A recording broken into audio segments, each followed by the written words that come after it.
اعوذ باللہ من الشیطان اللعین الرجیم، بسم اللہ الرحمن الرحیم۔ ہم اس وقت مزار شہید ثالث قاضی نور اللہ شوستری الحسینی العابدی کے مزار مقدس پر موجود ہیں، آگرہ میں، U P, Uttar Pradesh, India میں، جہاں سے ہم بہت ہی مختصر ان کی شخصیت کے شایان شان نہیں، لیکن حالات حاضرہ کو دیکھتے ہوئے، وقت کو دیکھتے ہوئے کچھ ان کی شخصیت کے بارے میں آپ حضرات کی خدمت میں عرض کرنا چاہتے ہیں۔ ان کا نام نامی سید نور اللہ حسینی الشوستری تھا، اور ان کے والد گرامی کا نام سید شرف الدین حسینی الشوستری تھا۔ آپ کا تعلق شوستر خوزستان ایران کے صوبے سے تعلق رکھتا تھا۔ آپ نے ابتدائی تعلیم اپنے والد علام سید شرف الدین شوستری سے حاصل کی، اور اس کے بعد معقولات اور منقولات میں دسترس حاصل کرنے کے لیے آپ نے باب مدینۃ العلم کے وارث ہم نام علی حضرت امام علی الرضا علیہ السلام کی بارگاہ میں سفر علمی اختیار کیا، اور وہاں پر بڑے جید علماء کے سامنے زانو تلمذ طے کیا، اور آپ اس زمانے کے مجتہد اعظم سید علامہ عبد الواحد شوستری کے دروس میں حاضر ہوئے، جہاں آپ نے معقولات اور منقولات میں اجتہاد حاصل کیا، اور اس کے بعد ہندوستان سے کچھ حضرات مشہد مقدس جب گئے اور آپ کی ملاقات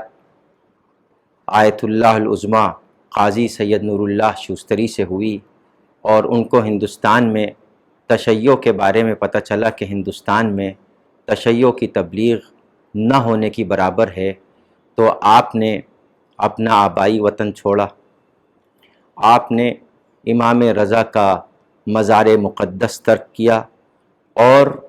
اپنے جد اعلیٰ رسول اکرم صلی اللہ علیہ وآلہ وسلم اور امام حسین کی سیرت پر عمل کرتے ہوئے دین کی بقا اور تبلیغ کے لیے ہندوستان ہجرت اختیار کی۔ آپ کی پیدائش سن 956 ہجری کی ہے، اور آپ نے جب یہاں سفر اختیار کیا تو 992 ہجری تھا جب آپ نے سفر اختیار کیا، اور وہ اکبر بادشاہ کا زمانہ تھا۔ آپ کی علمی صلاحیت، قابلیت، ذہانت، فطانت دیکھتے ہوئے اکبر بادشاہ نے آپ کو قاضی القضات کے عہدے پر مامور کیا، اور آپ عرصہ دراز تک لاہور میں قاضی القضات کے عہدوں پر فائز رہے۔ اور آپ کا کمال یہ تھا کہ اپنے جد اعلیٰ مولائے کائنات حضرت علی ابن ابی طالب علیہ السلام اور امام جعفر صادق علیہ السلام کی سیرت پر عمل کرتے ہوئے بظاہر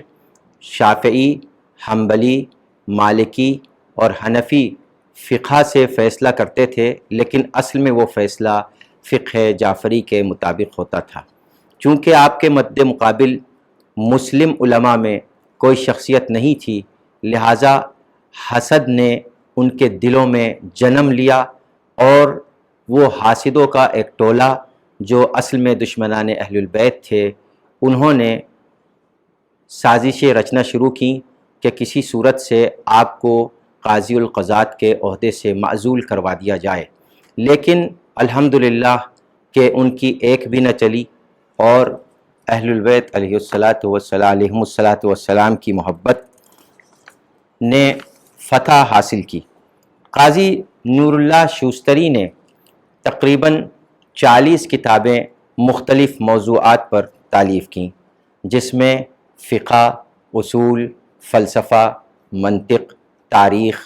تفسیر، حدیث، علم کلام اور عقائد کے موضوعات پر آپ نے بہت ہی سیر حاصل بحث کی۔ قاضی نور اللہ شوستری کا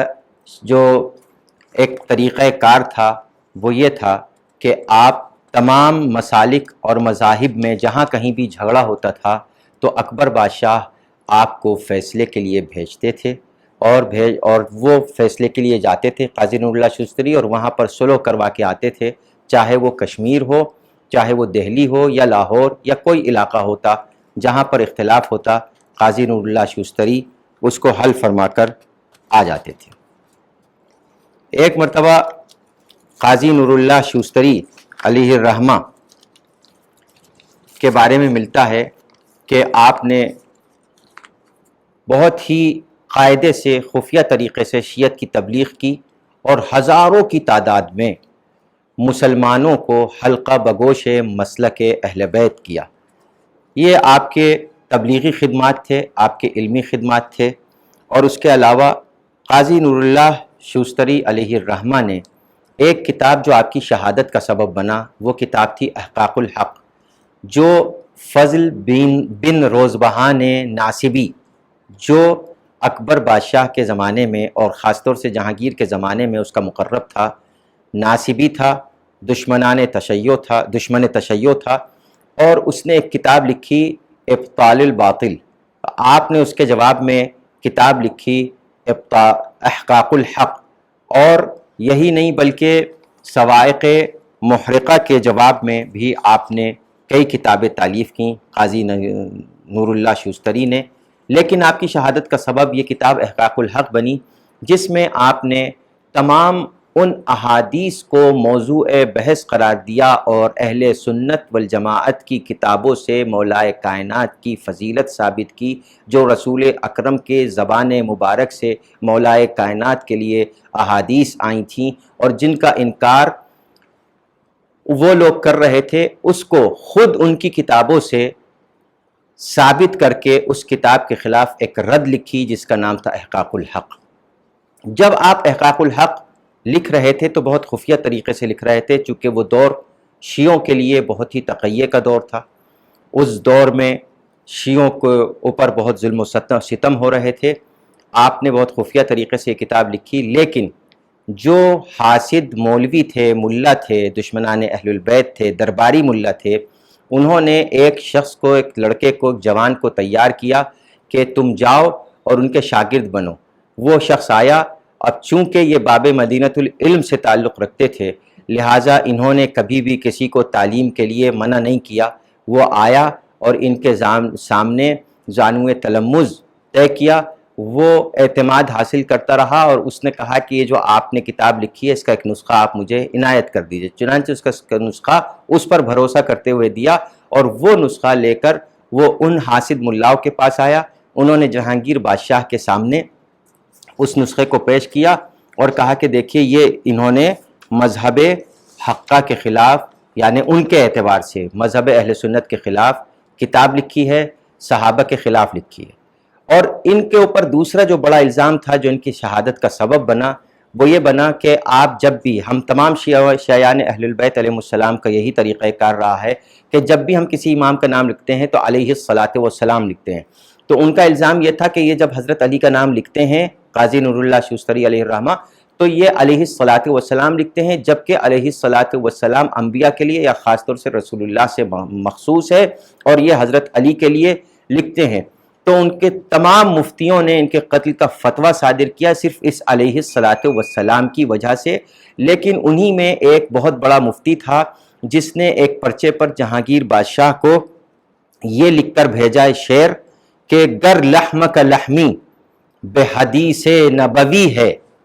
گر لحم کا لحمی بے حدیث نبوی ہے، بے صلی علی نام علی بے ادبی ہے۔ تو یہ لکھ کر بھیجا، تو جہانگیر بادشاہ نے اس وقت قتل کا حکم ٹال دیا، لیکن یہ لگے رہے، اور اس کے بعد پھر ان کی رافضیت کے کئی ثبوت انہوں نے اپنے اعتبار سے پیش کیے کہ یہ رافضی ہیں۔ چنانچہ آپ کو بہت ہی نہایت ہی بے دردی کے ساتھ جو سن 1019 ہجری میں آپ کو شہید کر دیا گیا۔ اور کس طریقے سے شہید کیا گیا؟ بادشاہ نے، جہانگیر نے پوچھا کہ کیسے ان کو شہید کریں، تو ملاؤں نے کہا آپ ہمارے اوپر چھوڑ دیجئے۔ چنانچہ جہانگیر نے کہا جیسے تم چاہو سزا دو۔ تو جمعے کی نماز کے بعد آگرہ میں بہت بڑی تعداد میں اہل سنت جمع ہوئے نماز پڑھنے کے لیے، اور جب وہ صلاۃ پڑھ کے واپس نکلے تو مین گیٹ کے اوپر ہزاروں کی تعداد میں ایسی لکڑیاں رکھی ہوئی تھیں جن میں کیلیں لگی ہوئی تھیں، تو آپ کو باندھ دیا گیا تھا اسی طریقے سے جیسے حضرت عیسیٰ کے ہاتھ پیر باندھے گئے تھے، ایسے ہی آپ کو باندھ دیا گیا تھا۔ جو بھی نکلتا تھا وہ لکڑیاں جس میں کیلیں نکلتی تھیں اپنے اعتبار سے، طاقت کے اعتبار سے اتنی ضربیں لگاتا تھا، تو تاریخ میں یہ لکھا ہوا ہے کہ آپ کے بدن کے ٹکڑے ٹکڑے ہو گئے، اور قاضی نور اللہ شوستری کو دفن نہیں کیا گیا، غسل دینے لائق جسم نہیں بچا تھا، غسل نہیں دیا گیا، اور آپ کے اس میت کو کوڑی پر ڈال دیا گیا۔ 3 دن تک آپ کا لاشا کوڑی پر پڑا رہا۔ یہی وجہ ہے کہ بعض علماء نقل کرتے ہیں کہ ان کے خواب میں بی بی سیدہ سلام اللہ علیہا تشریف لائیں اور یہ کہا کہ جو 3 مرتبہ میرے فرزند قاضی نور اللہ شوستری کی زیارت کرے گا اس کو ثواب زیارت امام حسین علیہ السلام ملے گی۔ جو ثواب امام حسین کی زیارت کا ہے وہ ثواب 3 مرتبہ قاضی نور اللہ شوستری کی زیارت کا ہے۔ اور پھر آپ کا لاشا دفن کیسے ہوا؟ ایسے ہوا کہ ایک ملا طاہر اصفہانی، بہت بڑے بزنس مین اور بہت بڑے تاجر تھے، وہ ہندوستان سے تجارت کیا کرتے تھے۔ اسی زمانے میں وہ جب تجارت کے لیے آئے تو وہ بمبئی میں تھے، وہ سو رہے تھے۔ خواب میں انہوں نے جناب سیدہ سلام اللہ علیہا کو دیکھا کہ فرماتی ہیں کہ تم یہاں پڑے ہوئے ہو اور آگرے میں میرا بیٹا کوڑی پر اس کا لاشا پڑا ہوا ہے، کوئی دفن کرنے والا نہیں ہے۔ تو وہ دوڑتے ہوئے بمبئی سے بہت ہی تیز رفتاری کے ساتھ آگرہ آئے اور طاہر اصفہانی نے قاضی نور اللہ شوستری کو دفن کیا۔ کچھ عرصے کے بعد، بہت عرصے تک ان کی قبر کچی رہی، اور تقریباً 300 یا 350 400 سال کے بعد ناصر الملت صاحب، جو آغا روحی صاحب کے علامہ آغا روحی نجفی صاحب کے دادا تھے، انہوں نے آپ کا پختہ مزار تعمیر کروایا، اور پھر اس میں کچھ ترقی ہوئی، اور جیسا کہ ابھی آپ ملاحظہ فرما رہے ہیں کہ یہ ان کا مزار ہے جہاں پر ہم کھڑے ہیں۔ یہاں سے ہندو، مسلم، عیسائی، سکھ، ہر مذہب و ملت کے لوگ اپنا دامن مراد بھر کر لے جاتے ہیں۔ اور وہ جو حدیث ہے کہ مداد العلماء اول من دماء الشہداء، علماء کے قلم کی روشنائی شہیدوں کے خون سے بہتر ہے، تو قاضی نور اللہ شوستری نے مداد علماء کو شہیدوں کے خون سے ملا کر عند اللہ یرزقون اور احیاء عند ربہم یرزقون کا تمغہ حاصل کر لیا، اور آج شہید ہیں، زندہ ہیں،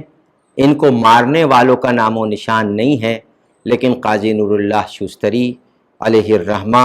اسی جلوے کے ساتھ، حب اہل البیت کے ساتھ دنیا کو آج بھی فائدہ پہنچا رہے ہیں، اپنے علم سے، اپنی کتابوں سے، اپنے وجود مبارک سے، اور عند اللہ یرزقون کے ذریعے سے پوری دنیا کو جو بھی ان کے در پہ آتا ہے اس کو فائدہ پہنچاتے ہیں۔ ہماری دعا ہے